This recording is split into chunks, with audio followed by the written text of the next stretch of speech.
Finally, it was decided that since the stake had been prepared and the order given for execution, any person who is fat would be brought into the court and executed. Now, isn't that really very foolish? But in the kingdom of fools, anything is possible. So off went the king's guards in search of a fat man in that kingdom. They did not have to search for long because very soon they found our disciple who had become fat like a bull by eating all the ghee and rice and bananas and everything. The disciple was brought into the king's palace and was told that he would be executed. He started pleading before the king. But the foolish king would not listen to the words of the disciple. The disciple understood the danger that he had been in, and he remembered the wise words of his guru. His guru had told him that this is the place of the fools, and you will never know what they will do next. He prayed for his guru, and in the magical vision of the guru, he saw the trouble that his disciple had been in. Immediately, the guru set out to the kingdom to save his disciple. As soon as the guru reached the kingdom and saw his disciple, he scolded at the disciple for not listening his words. Then he whispered something to the disciple's ears and went to meet the king. Very sharply, he asked the king, "Who is the greatest, the guru or the disciple?" The king thought and said, "Of course, it is the guru." Then the guru said, "If that be the case, then you should put me at the stake before my disciple is put to death." The disciple understood the clever words of the guru and he said, "No, this is not possible. I should be put to death first." Then the guru started arguing. The king saw that the guru and the disciple were both arguing with each other to be put at the stake for execution. The king found this little curious and surprising. Both the men were fighting to die first. Definitely there is a mystery behind this.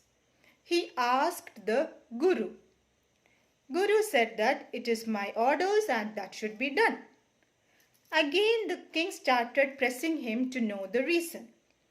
So the guru said, "If I tell you the real reason, will you put me to death first?"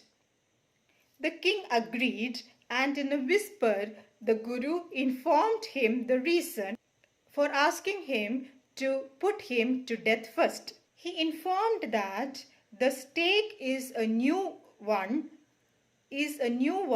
and never had a criminal executed on it before. Hence, whoever is put to death on it first will be reborn as the king in its next birth, and the second person who is executed on the stake will be reborn as the minister.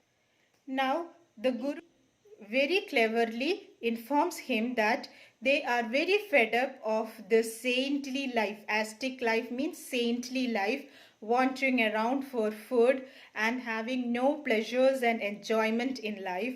So he wants to be the king in the next birth, and so he is requesting to be put to death first. Of course, this was only a story made up by the guru so that he could fool the king and the minister. However, the king and the minister completely believed the words of the guru because they are fools. So the king thought for a moment and talked to his minister. He said that holy men do not tell lies. So definitely there is truth in his words. The king and the minister both were foolish as well as greedy. So they did not want to lose an opportunity of being born as the king and the minister in their next birth. So secretly they made up a plan and decided that very evening they would release the guru and the disciple. As per his orders, the guru and the disciple were released at night, and both the king and the minister disguised themselves as the criminals, and they went into for execution. The guards, thinking that the king and the minister were the guru and the disciple, executed them. Next day morning, when the body was brought down for funeral, the entire city was shocked. They saw that the king and the minister had been executed. Now they did not know what to do without a king to rule the city. They thought and immediately remembered about the guru and his disciple.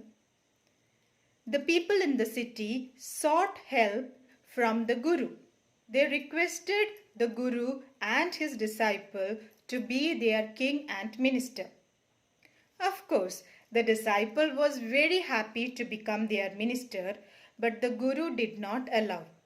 After long hours of persuasion, finally Guru agreed to be their king.